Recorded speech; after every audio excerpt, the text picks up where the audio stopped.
¿Qué tal, amigas, amigos? Estamos otra vez, Enrique Rodríguez, Alejandro Pulido, en esto que llamamos la choroteca, la choroteca. Y tenemos un tema muy interesante surgido la semana pasada que refrenda la vocación de nuestro país como una potencia diplomática, vamos a decirlo de esta manera, y es que de nueva cuenta México fue incluido en el Consejo de Seguridad de la Organización de las Naciones Unidas, el máximo órgano que vela precisamente por la seguridad del mundo. Ya lo había hecho en 1946, en 2003, en 2009 y fue electo por una abrumadora mayoría, 187 votos, para que integre como miembro no permanente de este Consejo de Seguridad el periodo 2021-2022. Pero pues de eso Enrique tiene más información. Ahorita comenzamos. First of all, what went through my mind is how stupid am I to actually volunteer for this?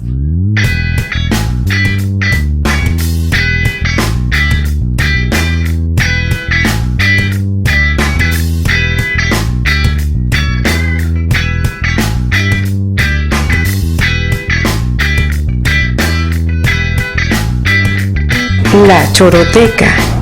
Más allá del verbo, la choroteca. Pues ya estamos, les saludan Enrique Rodríguez, Alejandro Pulido Cayón. Estamos en la choroteca, su verborrea de confianza, para platicarles pues de este tema que estábamos planteando al principio, en los primeros minutos, segundos de este programa, de esta transmisión. Enrique, ¿qué hay con esto del Consejo de Seguridad de las Naciones Unidas? Hola Alejandro, muy buenos días a todos los que nos ven y nos escuchan.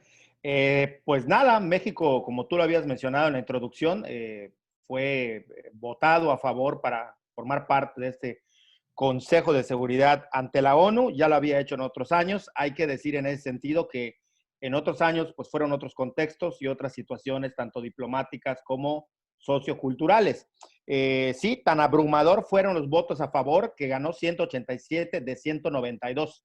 Creo que teniendo ese contexto podremos saber qué tan abrumador fue, como tú bien dijiste, el que haya ganado. Me llama la atención el hecho también de que no solamente es decir, no solamente fue México, sino que junto con México también votaron a India, Noruega e Irlanda, hasta donde entiendo que son los que van a ocupar estos asientos importantes. Algo que me parece, más que los datos, que pues la gente podría revisar o corroborar en Internet con relativa facilidad, me llama a mí la atención estos puestos en organismos internacionales que México ocupa y cómo cómo México mueve sus cartas en materia diplomática, que me parece que ahí es donde está el juego político.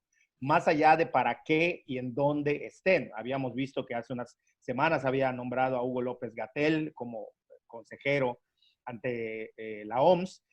Después, creo que hace una semana también salió una especialista de la salud, creo que además era yucateca, que fue nombrada. Y ahora, sí, y ahora está el caso del Consejo de Seguridad ante la ONU. A mí me parece en ese sentido que lo que habría que reflexionar es en qué sentido, cuál es la función o el papel o qué es lo que realmente se está buscando. De entrada, aunque parezca ya esto una cosa molesta señalarlo, en estas épocas, en estas fechas, tanto en esta gestión, que ya vamos más para el año y medio de gestión, suficiente creo yo para poder hablar sobre ella, pero en las anteriores, tanto en la de Calderón como en la de Peña Nieto, se viene arrastrando desde antes, pero digamos que esas son las que más en la historia moderna o contemporánea se recrudecieron. Yo no sé si México tenga calidad moral y política para hablar de seguridad cuando somos un país que padece una violencia y un crimen organizado tan fuerte. Es ahí donde creo me estaría bueno preguntarse, ¿no? No, yo creo que por ahí no va la discusión, Enrique. Fíjate que precisamente la presencia de los países en organismos supranacionales tienen que ver con la representatividad. Sí. La representatividad de México es por la región. En la votación que tú dijiste, también estaba en Canadá. Canadá no logró los votos. Sí. También quedan representantes de Asia, quedan representantes de Europa, quedan representantes, y es la representatividad la que se juega. México entra en lugar de República Dominicana.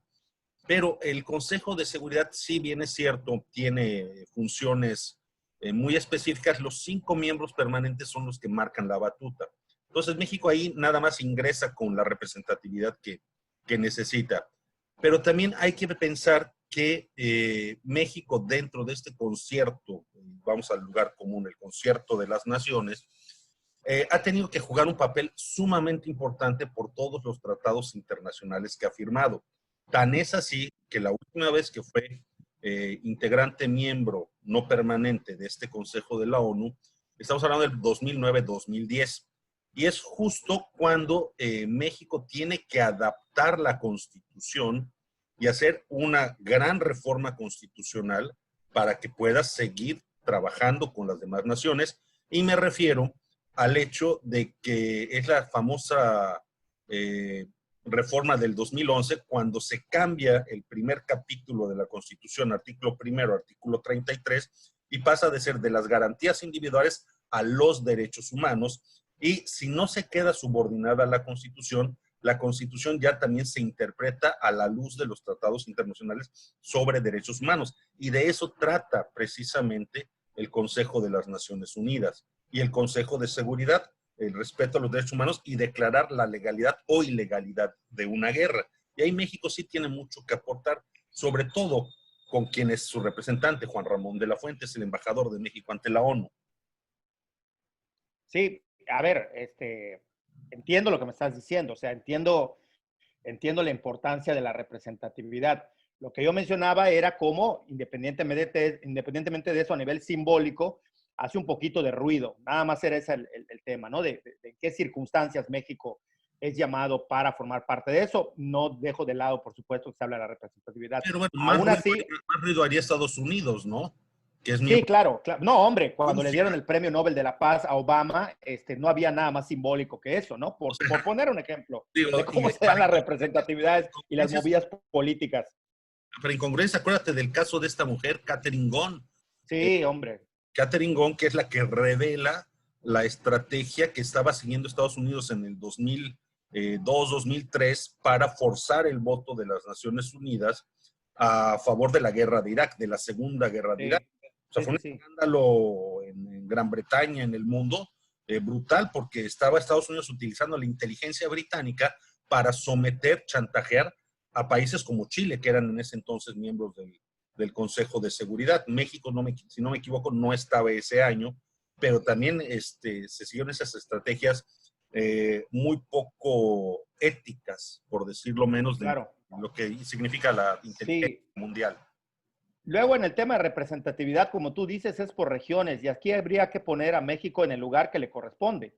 México siempre en esta región ha salido ganador. Veámoslo en el fútbol. Sé que la comparación le puede parecer pésima a muchos, pero bueno, México con CONCACAF es el amo y señor, porque también contra qué países compite, ¿no? Es decir, países que del mundo deportivo y en infraestructuras, pues no tienen mucho que dar. Bueno, si nos vamos al plano de la política y de estas representatividades, más o menos México está en un papel. Tú mencionas Canadá, que su economía, por supuesto, que está por encima de la mexicana, Estados Unidos, ni qué decir, pero posiblemente o por cuestiones de estrategia política o simplemente por cuestiones, como dices, de representatividad, no están, y el que sigue, pues es México, ¿no? Había también países centroamericanos, no me acuerdo cuál era, no me acuerdo si era Nicaragua, no me acuerdo, pero bueno, el hecho es que México está en ese lugar, es decir, México siempre ha estado a medias tablas, su economía desde antes de Peña Nieto había estado a medias tablas, tanto en la región como a nivel mundial, tenía ahí un lugar que no se había movido, falta ver cómo va, pero lo que también es un hecho es que un poco México está obligado en esta región a ser el representante, o sea, tampoco es que haya mucho de dónde escoger. Bueno, pero fíjate y otra cosa que es importante, antes que continúes, Alex, si no se me va la idea, hay que reconocer algo, México siempre se han autonombrado y así se le ha respetado como un país imparcial, particularmente en cuestiones que tienen que ver con guerras y con invasiones de otros países. México no se pronuncia, no olvidemos que hace poco el presidente Andrés Manuel López Obrador en varias ocasiones de manera directa dijo que él no se iba a meter en ningún problema, y esa es una tradición en México. México se autodeclara como un país neutral. Entonces, bueno, sigue siendo un nombramiento que a nivel de representatividad puede traer algunas cositas ahí que puedan resultar benéficas, pero no sé en lo concreto en qué pueda servir. Digo, son los matices que yo veo y que por eso los comento. Bueno, pues definitivamente, mira, México forma parte, o formaba parte, en términos económicos, de los llamados BRICS, de las economías emergentes, ¿no? Donde estaban Brasil, Rusia, la India. Estaba en el lugar 12, 15 por ahí. México estaba en el lugar 15 de desarrollo económico y las perspectivas de desarrollo y de crecimiento para México eran positivas.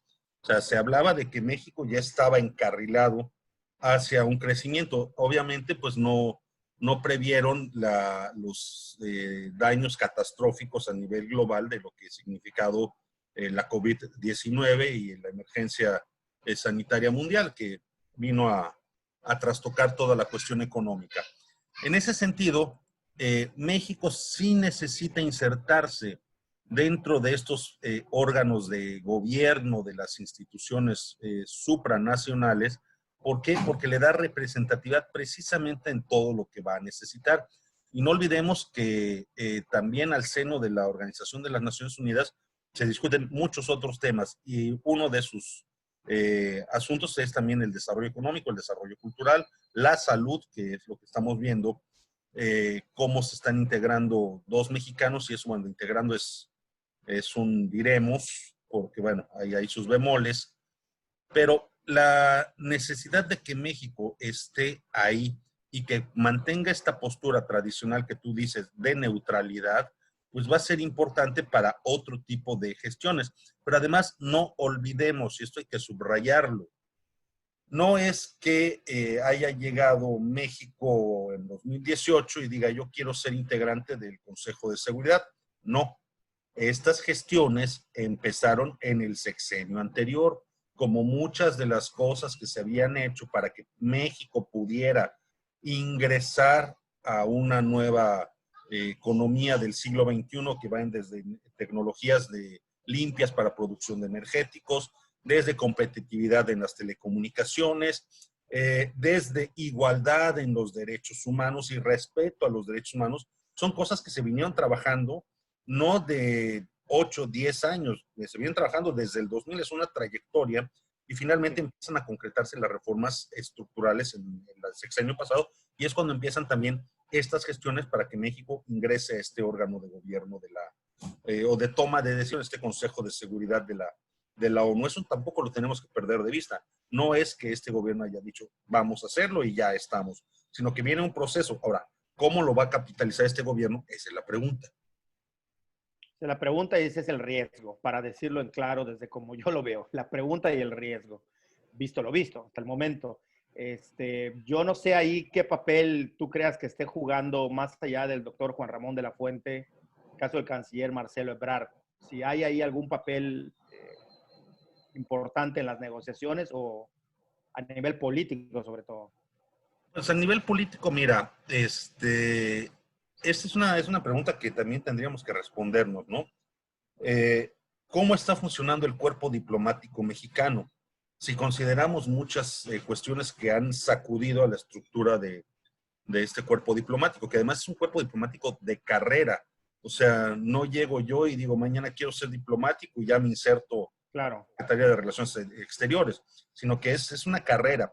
Incluso el Instituto Mora es para formar diplomáticos, y los diplomáticos que forman parte de este servicio exterior muchas veces vienen de instituciones como el Colmex. O sea, el Colegio de México es famoso por formar diplomáticos, sobre todo pues, en la carrera de Relaciones Internacionales, ¿no? Que es donde... Por las líneas de investigación y carreras que tienen, sí. Sí, la carrera la tiene ahí, Relaciones Internacionales. Y si tú ingresas al Colmex, a Relaciones Internacionales, lo más seguro es que termines en Relaciones Exteriores.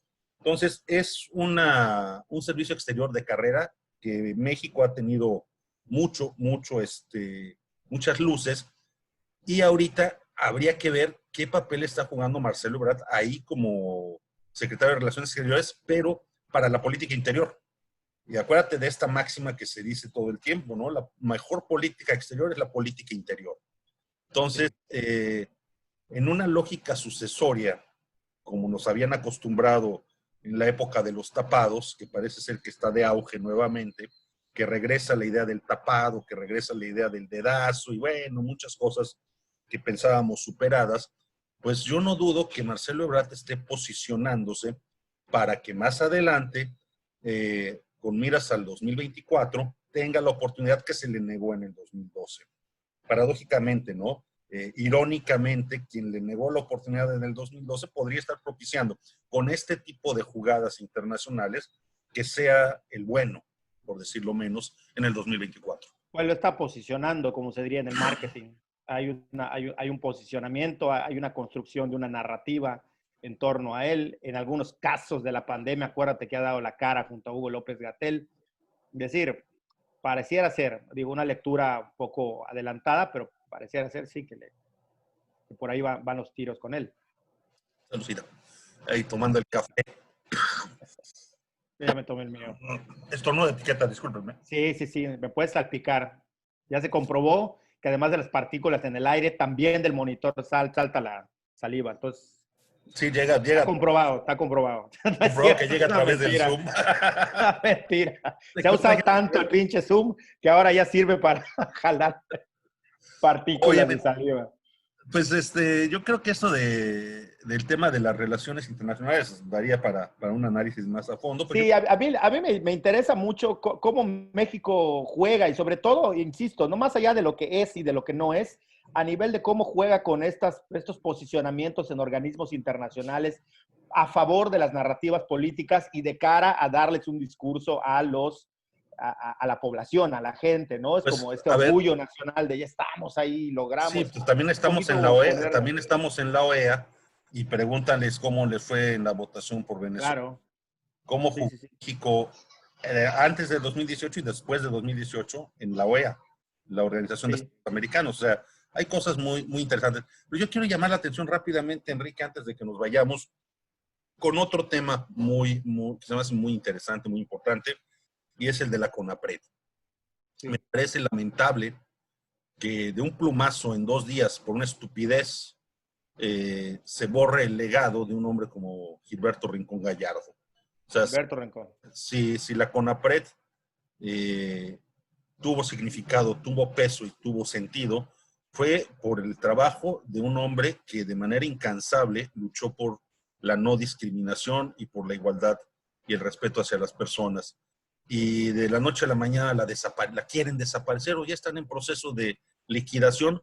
Y yo lo digo así, por un berrinche de la primera no dama, que le molestó la presencia de un youtuber, de Chumel Torres, en una discusión sobre racismo y clasismo, que a mí se me hace que era necesaria una voz disidente, una voz diferente, o una voz que aunque sea así, que se le clasifique de racista, pues por lo menos no esté negando sus orígenes. ¿Tú qué piensas de esto? A mí, sinceramente, me pareció un desatino por donde se le quiera ver. Incluso de todas las partes hubo desatinos.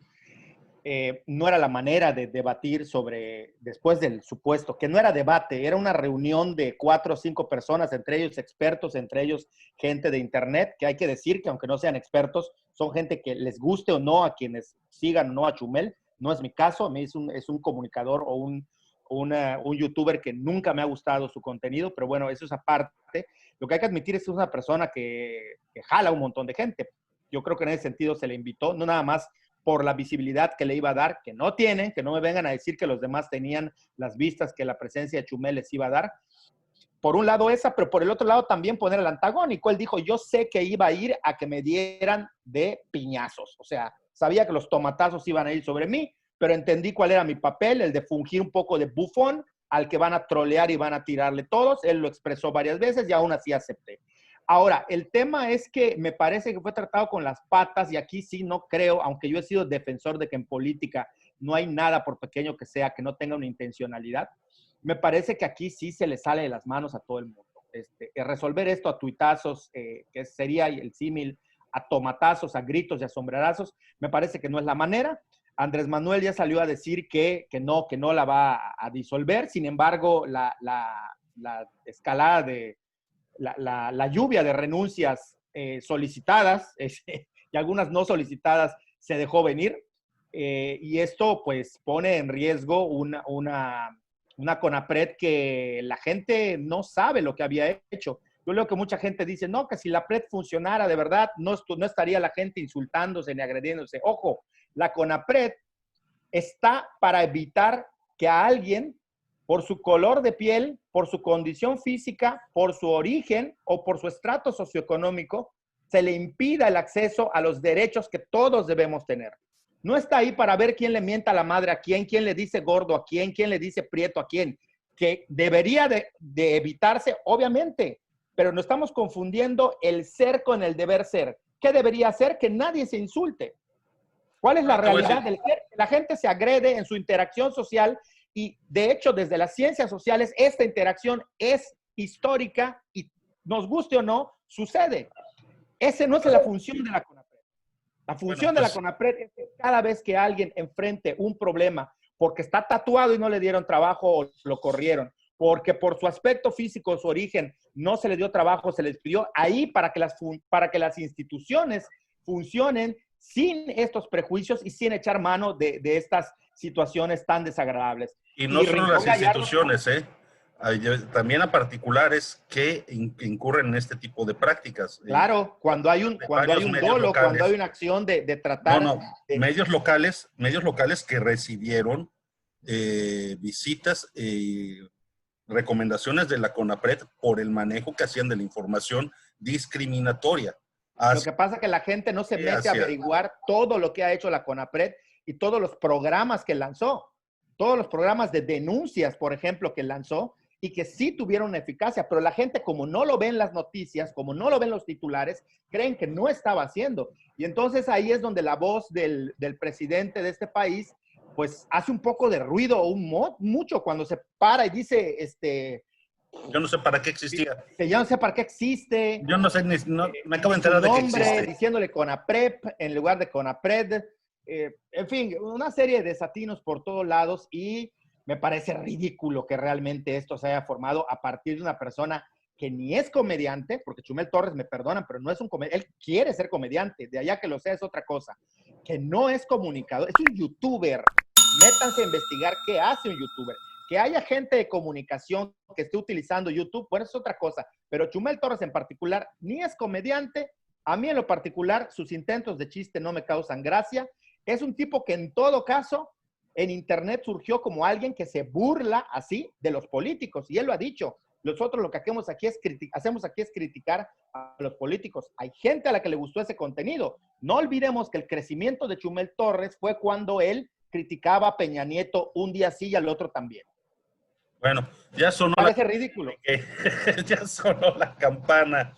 Dale. Pues ahí está. Oigan, suscríbanse, síganos, Enrique Rodríguez. Compartan. Él es el hombre de los likes y shares. Ahorita le va a aparecer ahí su nube mágica. Véanla, ahí está su nube mágica de like and share. Nos despedimos ustedes, Enrique Rodríguez, Alejandro Pulido Cayón. Esto fue... Hasta luego. Buen inicio de semana.